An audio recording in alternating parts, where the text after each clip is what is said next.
अब जो मैंने है वो अपनी रिकॉर्डिंग भी ऑन कर दी है, ठीक है। तो यहीं से यही रिकॉर्डिंग मैं आपके साथ शेयर भी करूँगा इंशाल्लाह, ठीक है। आगे जो है वो इसको कट कर लूँगा बीच में से, ठीक है।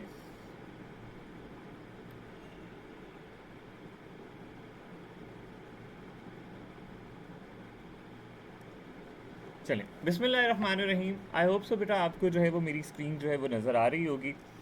इससे पहले जो है वो मैंने आपको डायनामिक टू जो है उसके बारे में बताया था कि डायनामिक टू क्या होती है। डायनामिक टू हमने कैसे किया, क्योंकि चैप्टर नंबर 4 मैंने जो है वो आपको स्टार्ट करवाया है जिसका नाम है डायनामिक टू। इससे पहले इसका नाम जो था वो टर्निंग इफेक्ट ऑफ फोर्स था। क्या था बेटा? Turning effect of force. Force की मदद से जो टर्निंग इफेक्ट प्रोड्यूस होता है तो वो जो है वो ये था बेटा।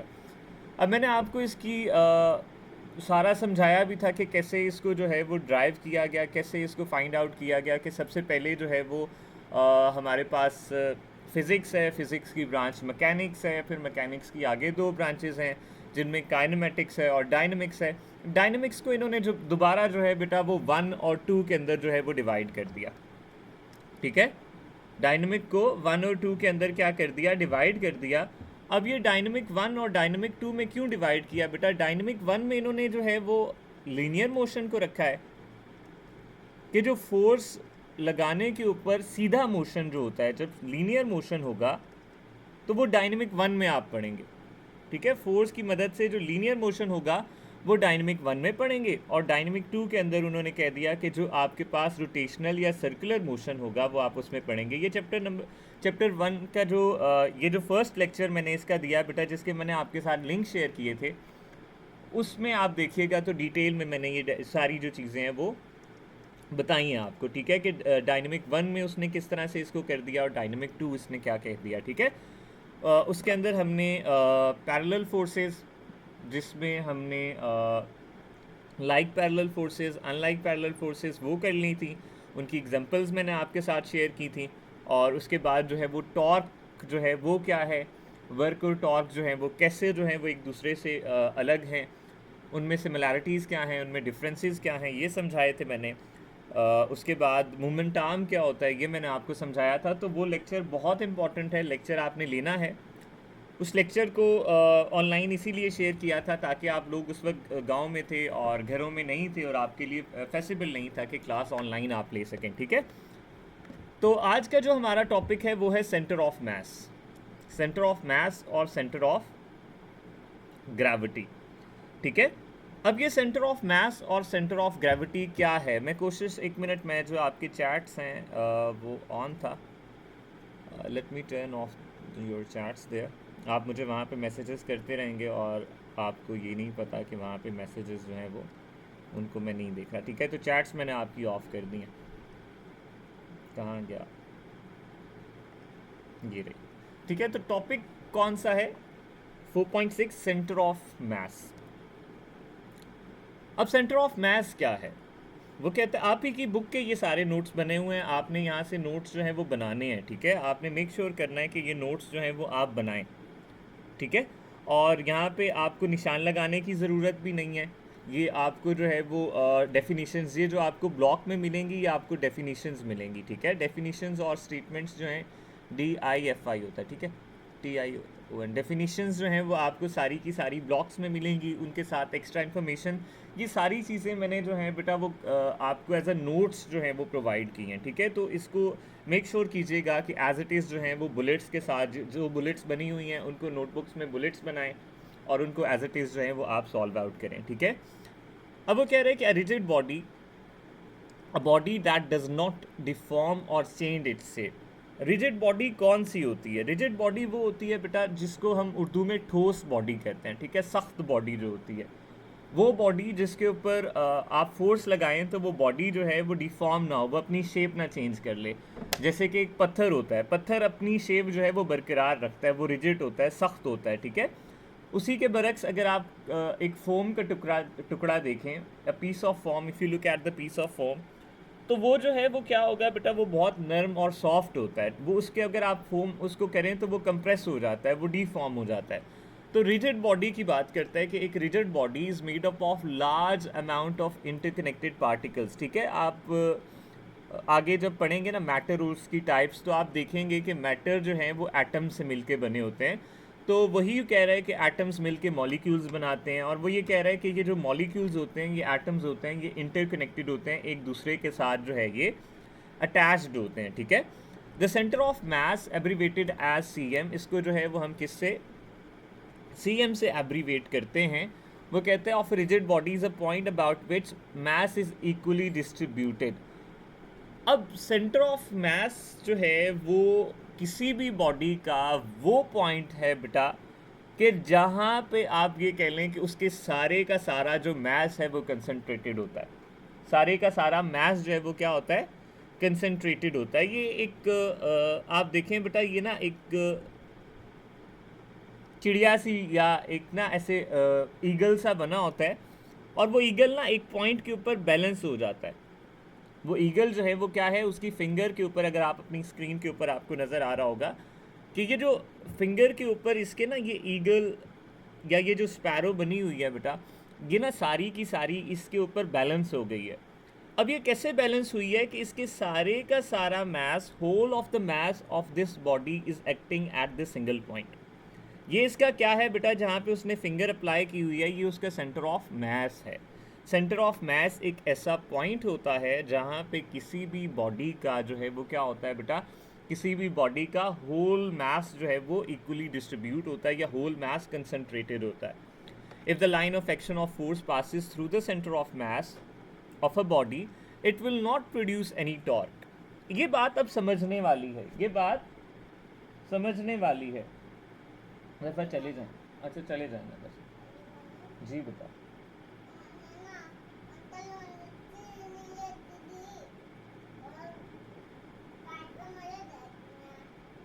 किसने किसने नहीं दी? भाई ने। मैं आता हूँ, मैं भाई से पूछता हूँ आपके। अच्छा, मैं भी क्लास लेके आता हूँ ना, फिर मैं भाई से पूछता हूँ, ठीक है? दरवाज़ा बंद कर। अच्छा अच्छा, तो बेटा मैं कहाँ पे था? हाँ, मैं आपको एक मज़ेदार बात बता रहा था। अब फॉर एग्ज़ाम्पल हमारे पास एक बॉडी है, सर हमें पता ही नहीं चल रहा कौन है ये, क्या पता नहीं चल रहा।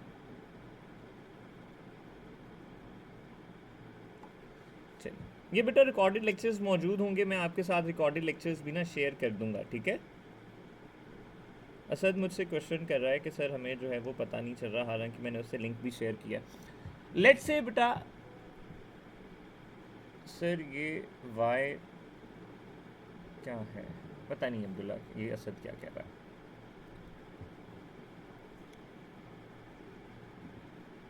लेट्स से बेटा हमारे पास ना एक बॉडी है, और उस बॉडी का ये सेंटर ऑफ मास है, ठीक है? अब अगर मैं उस बॉडी को यहाँ से फोर्स लगाऊंगा ना, F1 मेरी लगेगी, तो ये बॉडी यहाँ से यूँ रोटेट कर जाएगी। ये बॉडी जो है वो क्या करेगी बेटा, रोटेट कर जाएगी। अगर आप पेंसिल की एग्जांपल लें और पेंसिल को ऊपर की तरफ से अगर आप उसको मारेंगे ना, ये लेट से आपकी एक पेंसिल है बेटा, ये क्या है, पेंसिल है, और अगर आप पेंसिल को यहाँ ऊपर से मारें तो वो पेंसिल घूम जाएगी, वो पेंसिल जो है वो रोटेट करना शुरू कर देगी। अगर नीचे से आप उसको यहाँ से फोर्स लगाएंगे, लेट से इसको F2 कहते हैं, तो वो ऊपर की तरफ रोटेट करने लग जाएगी, ठीक है?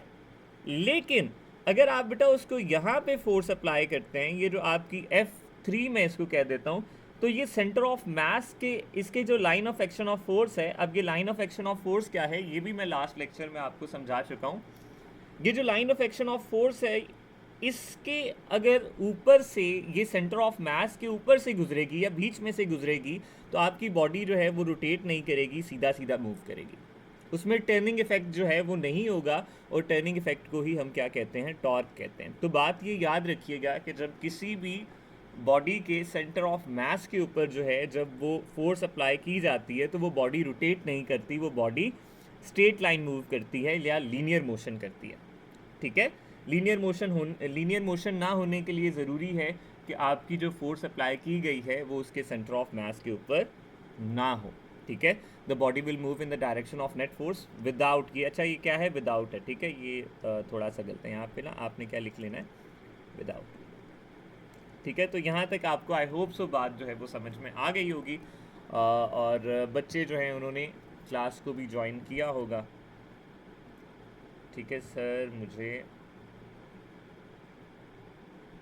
हमें क्लास की आवाज़ नहीं आ रही। मुझे और भी कोई स्टूडेंट जो है वो मुझे बताएं किसको क्लास की आवाज़ नहीं आ रही मेरी। लेट मी चेक बेटा। मैं ना आपको चैट की दे रहा हूँ, मुझे बताएं ज़रा आपको मेरी आवाज़ आ रही है।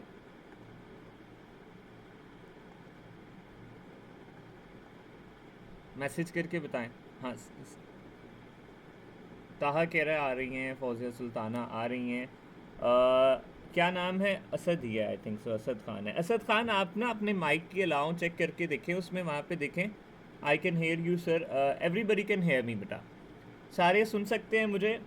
आप असद जो है वो देखें अपनी तरफ के, हो सकता है मे बी आपकी तरफ जो है वो ना माइक को आपने अलाउ ना किया हो, या आपकी तरफ इंटरनेट कनेक्टिविटी थोड़ी सी ख़राब हो, ठीक है। बाकी सबको आवाज़ आ रही है, ठीक है, सबको आवाज़ आ रही है, ठीक है। कोई भी इशू हो बेटा तो मुझे आप, जैसे असद ने मुझे जो है वो मैसेज किया है, और अब असद को तो आवाज़ ही नहीं आ रही। सर मुझे व्हाट्सएप ग्रुप में ऐड कर लें, असद कह रहा है, मुझे नहीं पता। अच्छा चलिए, मैं ग्रुप जिन जिन ने ना बॉयज़ में से, जिन जिन ने, गर्ल्स तो सारी ऐड हैं ग्रुप के अंदर, बॉयज़ में से जो जो नहीं ऐड वो मुझे बताएंगे, मैं उनको ग्रुप के अंदर जो है वो ऐड कर दूंगा, ठीक है। वो मुझे राना ताहा आई थिंक सो कह रहे हैं कि सर मुझे ऐड कर दें, और वहीं पे आप क्वेरीज मुझसे पूछ लीजिएगा, मैं आपको वहीं पे बता दूंगा, ठीक है। तो आवाज़ आ रही है बेटा, आवाज़ जो है वो आप लोगों को आ रही है, ठीक है। मैं वापस जो है वो अपनी स्लाइड्स की तरफ चलता हूँ और एग्जाम्पल को डिस्कस करते हैं। एज एन एग्जाम्पल और कंसीडर द मोशन ऑफ, अब यहाँ पे बेटा क्या है ना, आपकी book I think so hammer को डिस्कस करती है यहाँ पे। Let me check your book. आप अपनी बुक जो है उसको भी ओपन रखिएगा। आ रही है आवाज़, ठीक है, मुझे बच्चे कह रहे हैं आ रही है आवाज़, ठीक है, गुड।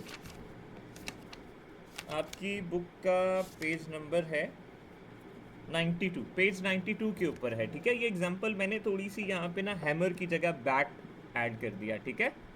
हैमर था वैसे बुक में, आपकी हैमर के साथ एग्जांपल दी गई है, मैंने यहाँ पे हैमर की जगह बैट कर दिया। यहाँ पे ना बैट लिखिएगा, वो यहाँ पे मैंने, क्योंकि पिक्चर मेरे पास हैमर वाली मुझे नहीं मिल रही थी।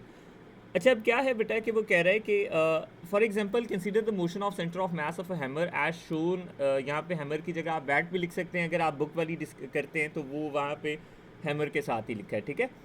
तो अब वो कह रहा है कि when the bat is throne from the handle the centre of mass follows a smooth parabolic path. जब आप इस बैट को फेंकते हैं, फॉर एग्जांपल इस बैट्समैन की से जो है वो ये बैट जो है वो छूटा, तो ये जो ट्रेजेक्ट्री होती है बेटा, ट्रेजेक्ट्री कहते हैं इस पाथ को। ये जो आपको डॉटेड लाइन नज़र आ रही है ना, ये जो इसका पाथ है, ये जो इसका आप कह लें कि ये जो पूरा ये इधर से आया और इधर आके गिरा बेटा, तो ये जो पाथ है बेटा इसको क्या कहते हैं, प्रोजेक्टाइल कहते हैं, ठीक है। आप इसको फर्स्ट ईयर में आई थिंक तो जाके आगे पढ़ेंगे, प्रोजेक्टाइल मोशन कहते हैं 2 डायमेंशनल मोशन को। तो प्रोजेक्टाइल मोशन का ये जो पाथ है, ये जो ट्रेजेक्ट्री है बेटा, वो कहता है ये क्या होगी, पैराबोलिक होगी। पैराबोलिक एक शेप होती है, ठीक है, इस तरह की एक शेप होती है, जैसे सर्कल होता है ना, सर्कुलर शेप होती है, एलिप्टिकल शेप होती है, इसी तरह एक आपके पास ना पैराबोलिक शेप भी होती हैं। ये डिफरेंट आप कह लें कि अंडे की तरह की एक शेप होती है, ठीक है। तो वो कहता है कि ये जो सेंटर ऑफ मास है इसका, ये जो है ये अपना पाथ जो है वो ऐसे बनाता है कि जैसे अंडा होता है, ठीक है। तो अंडे की शेप की तरह जो है वो इसकी ट्रेजेक्ट्री होगी। ये एक एक्स्ट्रा इन्फॉर्मेशन जो है वो ये साथ दे रहा था। तो यहाँ तक आई होप सो आप सबको आवाज़ भी आ रही होगी। जिनको आवाज़ नहीं आ रही थी, कोई मसला था बेटा, वो जो है वो मेरी जो है वो यहीं से ऑनलाइन लेक्चर्स जो हैं जब मैं शेयर कर दूंगा, ये साथ मैंने रिकॉर्डिंग भी लगाई हुई है, तो रिकॉर्डेड जो है वो लेक्चर्स जो हैं वो मैं शेयर करूँगा और वहाँ से जो है वो देख लेंगे, ठीक है। अब centre of gravity, centre of gravity, centre of gravity से पहले थर्ड चैप्टर के अंदर आपको वेट जो है वो समझना बड़ा ज़रूरी है, ठीक है। थर्ड चैप्टर में वो कहता है कि वेट क्या है, वज़न, वेट, ठीक है। यहाँ पे क्योंकि वेट का लफ्ज़ इस्तेमाल किया जा रहा है, तो आप ये बात जानते हैं बेटा कि अर्थ जो है वो हर बॉडी को अपनी जानिब खींचती है। अर्थ जो है वो हर बॉडी को अपनी जानिब खींचती है। न्यूटन्स लॉ ऑफ ग्रेविटेशन भी आपने पढ़ा है, ठीक है। अब ये जो अर्थ अपनी जानिब खींचने की फोर्स अप्लाई करती है, इस फोर्स को हम वेट कहते हैं। The force of attraction applied by earth is called force. हम लगाएं तो फोर्स होती है, ठीक है। मैं लगाता हूँ, किसी को खींचता हूँ, किसी दरवाजे को खींचता हूँ, किसी ऑब्जेक्ट को खींचता हूँ, तो वो फोर्स कहलाएगी। जबकि अर्थ जब उसी ऑब्जेक्ट को खींचेगी तो उसे फोर्स नहीं कहेंगे, उसे ग्रेविटेशनल फोर्स कहेंगे या उसको वेट कहेंगे। जैसे वो कहते हैं ना कि साडा कुत्ता कुत्ता ते तुहाडा कुत्ता टॉमी, ठीक है। तो ये ऐसे ही है कि हमारा कुत्ता कुत्ता है, हम अगर फोर्स लगाते हैं तो वो फोर्स है, अगर अर्थ फोर्स लगाती है तो वो टॉमी कहलाती है, वो जो है वो वेट कहलाती है, ठीक है। तो इस तरह के साडा कुत्ता कुत्ता ते तुहाडा कुत्ता टॉमी, अर्थ की जो फोर्स है वो क्या है, वो जो है वो वेट कहलाती है, ठीक है। तो अब ये सेंटर ऑफ ग्रेविटी क्या है, वेट, आई होप सो आपको समझ में आ गया होगा। थर्ड चैप्टर अभी आपका कंप्लीट नहीं है, वेट अच्छे से समझ आ जाएगा वहाँ पे। सेंटर ऑफ ग्रेविटी क्या है? सेंटर ऑफ ग्रेविटी जो है बेटा वो भी एक पॉइंट है, ठीक है। ये दोनों पॉइंट हैं, सेंटर ऑफ मास भी एक पॉइंट है और सेंटर ऑफ ग्रेविटी भी एक पॉइंट है। अब सेंटर ऑफ ग्रेविटी कौन सा पॉइंट है? In physics we often deal with the weight. अब वो कहते हैं कि फिजिक्स के अंदर हम बहुत दफ़ा जो है वो वेट का जिक्र करते हैं, क्योंकि अर्थ जो है वो हर बॉडी को, जो वेट हर बॉडी के ऊपर एक्ट कर रहा होता है, अर्थ जो है वो हर बॉडी को अपनी तरफ खींच रही होती है। तो वेट को डिस्कस किए बगैर हम जो है वो फिज़िक्स के अंदर मोशन को या चीज़ों को अंडरस्टैंड नहीं कर सकते। तो वो कहता है फ़िज़िक्स के अंदर हमें जो है वो बहुत दफ़ा जो है वो वेट को कंसिडर करना पड़ता है, वेट के साथ हमें जो है वो निपटना पड़ता है, ठीक है। Therefore, we can assume that the entire force of gravity is concentrated at one point. अब हर पॉइंट के ऊपर हम जो है वो फोर्स को कंसीडर नहीं कर सकते कि एक बॉडी है और उसके ऊपर अगर आप लेट सपोज हम कह दें कि 100 जो हैं वो पॉइंट्स हैं, तो 100 पॉइंट्स पे डिफरेंट वेट नहीं हम कैलकुलेट करेंगे, ठीक है। हम उनका क्या कर लेंगे, एक पॉइंट ऐसा फाइंड आउट करेंगे जहाँ पे उसके सारे का सारा जो वेट है वो एक्ट कर रहा होगा। जैसे कि एक आपके पास कोई बॉडी है, ठीक है। सेंटर ऑफ मास और सेंटर ऑफ ग्रेविटी जो है वो एक सेम भी हो सकती है। अगर आपकी ग्रेविटी जो है वो क्या है,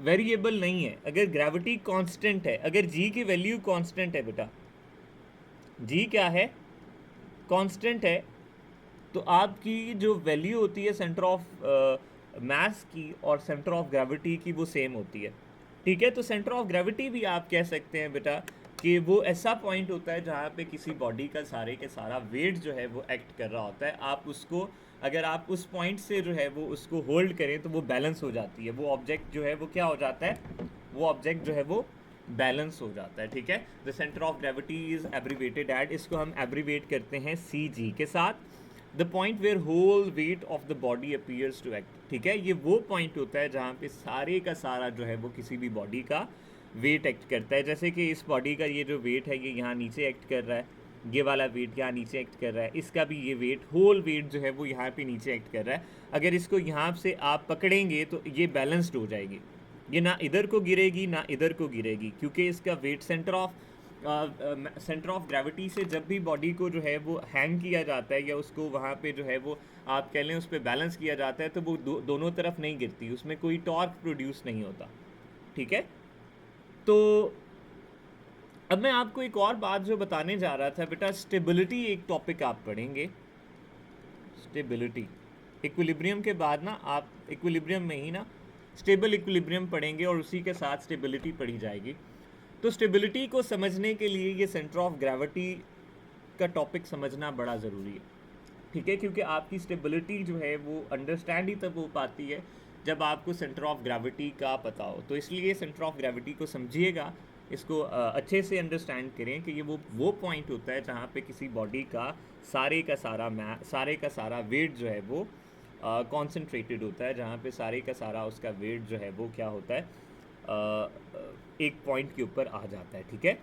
तो ये सेंटर ऑफ मास और सेंटर ऑफ वेट जो है बेटा मैं एक चीज़ आपको बताना भूल गया सेंटर ऑफ मास के अंदर, कि सेंटर ऑफ मास हमेशा ना हैवी कोई अगर चीज़ होगी ना, फॉर एग्जांपल यहाँ पे मैं ऑब्जेक्ट बना रहा हूँ इस तरह से, ठीक है। अब इसका सेंटर ऑफ मास हमेशा ना इस तरफ होगा, सेंटर ऑफ मास उस तरफ से होगा जहाँ पे मास ज़्यादा है बेटा।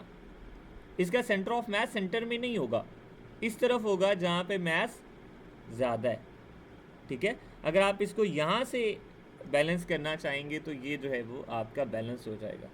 अगर आप इसको यहाँ से बैलेंस करना चाहेंगे बेटा, ये 0.2 से, ये 0.1 था, ये 0.2 था, 0.2 से अगर आप इसको बैलेंस करना चाहेंगे तो ये इस तरफ गिर जाएगा, इस तरफ वज़न ज़्यादा होगा।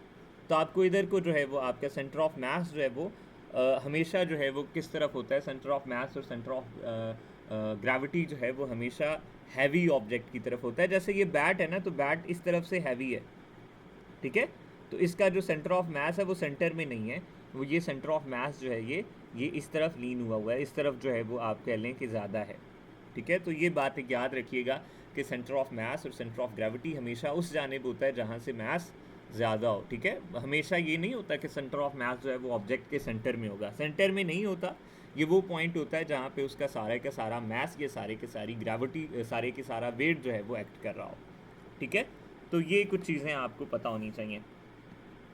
अब जो है इसके बाद आपके पेज 93 के अंदर वो कहता है कि सेंटर ऑफ मास जो है वो होमोजीनियस बॉडीज़ और हेट्रोजीनियस बॉडीज़ का कैसे फाइंड आउट किया जाता है।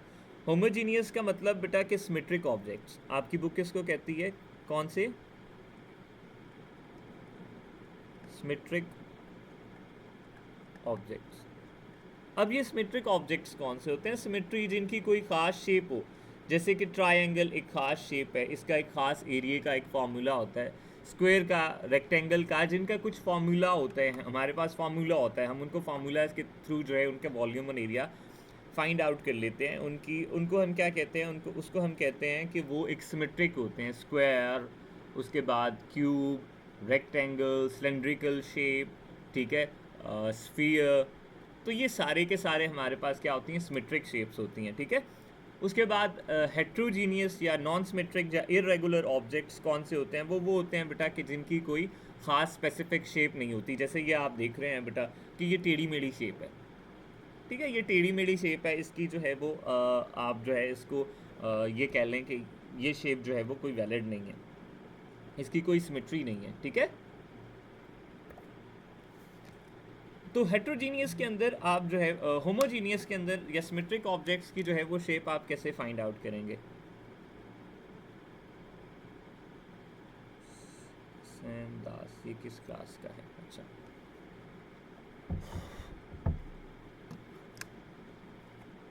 इनको आपने क्या करना है बेटा, ट्राइंगल के केस के अंदर आपने ना इनका मिड पॉइंट फाइंड आउट करना है, ठीक है। मिड पॉइंट कैसे फाइंड आउट किया जाता है, कैंपस की मदद से वैसे तो किया जाता है कि इसके सेंटर से आपने एक लाइन ड्रॉ करनी है, ठीक है, यूं सीधा वो यहाँ से आके क्रॉस करेगी, फिर यहाँ से इनके डायगोनल्स एंडिंग पॉइंट से ना इसके सेंटर पे मिला देना है, इसके कॉर्नर से इसके सेंटर पे, इसके कॉर्नर से इसके सेंटर पे, ठीक है। इनको डिफरेंट जो है ना मैं कलर दे देता हूँ, चलें लाइन्स को, ठीक है, ये ब्लू हो गई, और एक मिनट,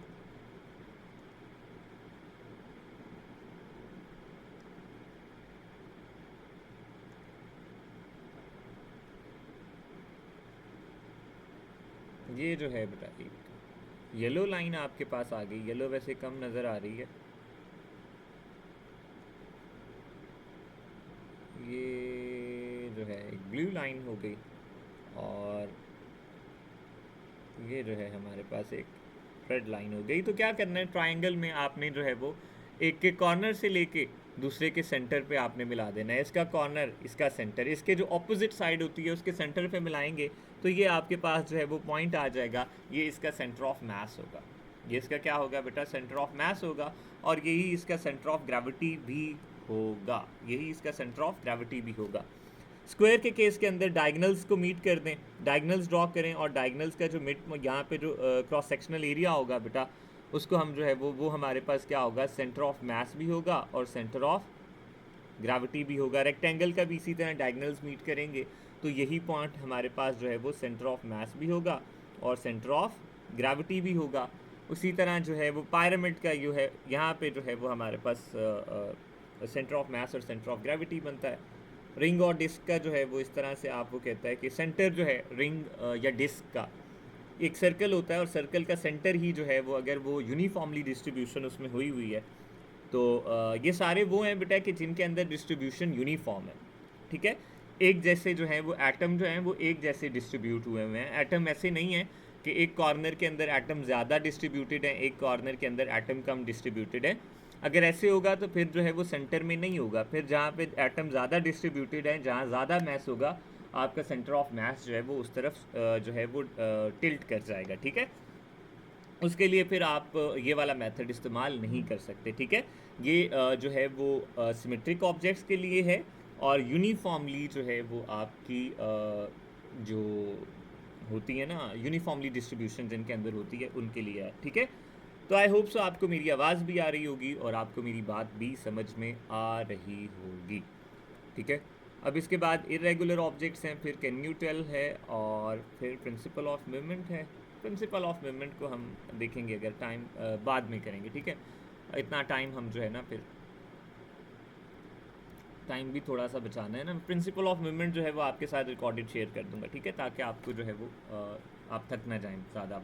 ठीक है, आपसे पूछ लूँगा, अगर आप कहते हैं तो करवा दूंगा, नहीं तो फिर मैं आपको जो है बाद में करवा दूंगा। ठीक है, लेट्स सी बेटा, आप जो है अब मैं आपके चैट्स पढ़ लूँ, आपसे भी रिव्यू ले लूँ कि क्या आपको आवाज़ मेरी आ रही है।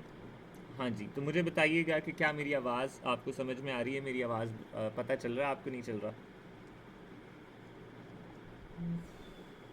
यस सर, हाँ समझ आ रही है बेटा,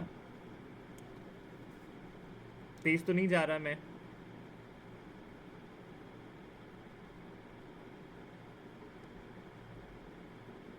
अच्छा, आवाज़ अटक रही है मेरी कि नहीं अटक रही बेटा?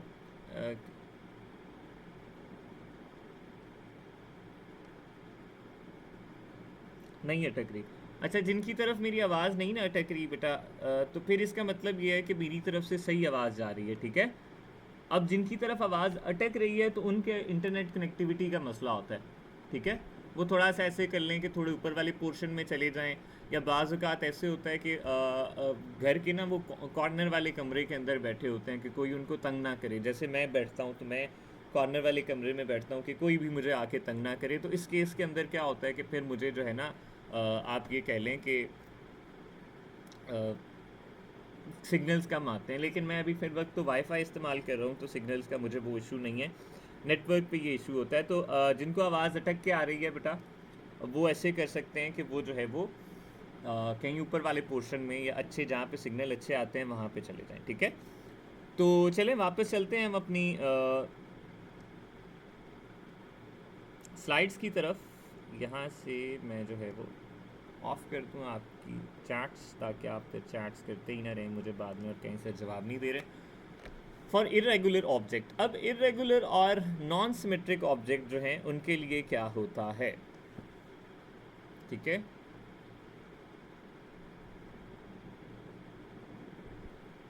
इरेगुलर ऑब्जेक्ट और नॉन सिमेट्रिक ऑब्जेक्ट के लिए जो है वो क्या करते हैं बेटा, आप ऑब्जेक्ट को हैंग कर दिया जाता है और ऑब्जेक्ट के साथ एक प्लम लाइन जो है वो लगा दी जाती है। अब ये प्लम लाइन क्या होती है? अब आप पूछेंगे कि सर ये प्लम लाइन क्या होती है? कभी आपने मिस्त्रियों को देखा है बेटा? ठीक है, is relative to centre of gravity. बेटा जवाबात मैं आपको ना आपके सवालों के जवाब जो हैं वो आपको दे दूंगा। आप साथ साथ अपने जितने भी सवाल हैं, आपके क्वेश्चंस क्वेरीज हैं, वो आप साथ साथ रखें बेटा। मैं आपको ना उन आफ्टर द लेक्चर मुझसे आप ग्रुप्स के अंदर पूछिएगा। ठीक है, मैं आपको उनके आंसर जो है वो दे दूंगा। ठीक है, फिल वक्त आप समझते जाएँ समझते जाएँ। ठीक है, कुछ मुझसे ये पूछ रहे हैं कि सर जो है वो रिलेटिव है, रिलेशन है बेटा। हम आगे रिलेशन जाके पढ़ेंगे कि क्या centre of mass centre of gravity दोनों एक भी हो सकते हैं, दोनों अलग भी हो सकते हैं, ये आप ही की बुक का सवाल है। ठीक है, is there any difference between centre of mass and centre of gravity? Can you tell, page 93 के ऊपर कैन यू टेल जो है वो आपका है। और उसके उसके ऊपर जो है वो ये सवाल है और उसी का ये जवाब भी आप ही की बुक से जो है वो मैंने लिया हुआ है। ये मैं आपको बताता हूँ बेटा, ठीक है? टेंशन नहीं लेनी, टेंशन लेंगे तो काम ख़राब हो जाएगा। अब वो कह रहे हैं for irregular objects one way to determine the centre of gravity is to hang it randomly. अब उसको क्या कर लें, आप हैंग कर लें, और हैंग करने के बाद जो है वो आप एटलीस्ट 3 डिफरेंट पॉइंट्स, उसको 3 डिफरेंट पॉइंट्स से आपने हैंग करना है, and then connecting vertical lines drawn, lines नहीं, lines drawn with the help of plumb line. Plumb line क्या होती है? अब ये प्लम लाइन बेटा एक ऐसे आप ऐसे कर लें कि एक धागा हो और उस धागे के एंड में, ये क्या बना दिया मैंने, चले यहाँ पे मैं, एक धागा और उस धागे के एंड में आपने पत्थर बांधा हुआ है, ठीक है? तो जब भी आप उस धागे को यूँ लटकाएंगे बेटा तो वो स्ट्रेट नीचे आएगा, ठीक है? उसका स्ट्रेट ना वो नीचे आता है, इसको साल बोलते हैं वैसे ना। अक्सर कभी आप देखें ना, जब दीवार बनाते हैं ना मिस्त्री, तो जब वो मिस्त्री दीवार बनाता है तो दीवार के साथ वो जो ये साल रखे ना, ये प्लम लाइन लगा के ना, तो वो देखता है कि दीवार सीधी है कि नहीं है, ठीक है? ये सेंटर ऑफ ग्रेविटी वाला इसमें फिज़िक्स का जो है वो सेंटर ऑफ ग्रेविटी एक्ट करती है कि हमेशा जो है वो अर्थ को सीधा जो है वो नीचे की तरफ ये जो है वो अट्रैक्ट करता है। तो सीधा वो बताता है कि क्या उसकी दीवार जो है वो सीधी है या टेढ़ी है। अगर गैप जो है वो एक जैसा है तो वो उसको पता चल जाता है मिस्त्री को कि मेरी हाँ भाई दीवार जो है वो सीधी है। तो ये मिस्त्री इस्तेमाल करते हैं प्लम लाइन। ये ऐसे ही है कि एक धागे के साथ आपने जो है वो नीचे क्या कर दिया, एक पत्थर बांध दिया है। तो जैसे ये आपको नज़र आ रही है, ये प्लम लाइन है, ये धागे के साथ पत्थर बंधा हुआ है। तो वो कह रहा है कि एक दफ़ा हैंग किया एक पॉइंट से, आपने एक लाइन ड्रॉ कर ली, फिर दूसरी बी पॉइंट से आपने उसको हैंग किया और फिर से एक जो है वो लाइन ड्रॉ कर ली, फिर सी पॉइंट से आपने उसको हैंग किया और आपके पास ये 3 लाइंस आ गई। जब आप इन 3 लाइंस को मीट करेंगे तो आपके पास एक पॉइंट आ जाएगा, दिस पॉइंट हेयर। ये जो आपका पॉइंट होगा बेटा, this point here will be your centre of gravity, this point here will be your centre of gravity. तो आई होप सो आपको ये समझ में आ गया होगा कि इरेगुलर ऑब्जेक्ट जो हैं वो, उनको जो है वो कैसे आप जो है वो उनका centre of gravity find out करते हैं प्लम लाइन की मदद से, ठीक है? इस तरह से जो है वो आप उसकी centre of gravity irregular objects का फाइंड आउट किया जा सकता है। और जब आप इसको इस पे बैलेंस करेंगे इस पॉइंट पे, तो ये जो है वो गिरेगा नहीं, ठीक है? आप अगर इसको ऐसे ऑब्जेक्ट, या आप फॉर एग्जांपल आपका जो है वो पेपर जो बोर्ड होता है पेपर वाला, ठीक है, अगर आप इस तरह से वो टूटा फूटा है तो आप उसको इस तरह से बैलेंस करते हैं, अगर आप उसको अपनी फिंगर के ऊपर ऐसे बैलेंस करेंगे तो वो गिरेगा नहीं, ठीक है? तो ये जो है वो आपकी सेंटर ऑफ मास और सेंटर ऑफ ग्रेविटी था। अब जो है हम अंडरस्टैंड करते हैं कि क्या डिफरेंस है सेंटर ऑफ मास और सेंटर ऑफ ग्रेविटी के अंदर। वो कहते हैं, is there any difference between centre of mass and centre of gravity? When would centre of mass be different from centre of gravity? बड़ा अच्छा सवाल है, बड़ा ही अच्छा और ज़बरदस्त सवाल है कि क्या जो है वो सेंटर ऑफ मास जो है वो मुख्तलिफ है सेंटर ऑफ ग्रेविटी से। क्योंकि हम ना सेंटर ऑफ मास और सेंटर ऑफ ग्रेविटी दोनों ना सेम कहते हैं। अगर आप अपने पेज नंबर 93 पे बुक की देखें तो वहाँ पे आपकी फिगर 4.5 है, वहाँ पे जो आपका सेंटर ऑफ मास है वही सेंटर ऑफ ग्रेविटी है। तो बच्चे ना कंफ्यूजन में आ जाते हैं कि दोनों में फ़र्क क्या है, ये तो दोनों एक जैसे हैं, ठीक है?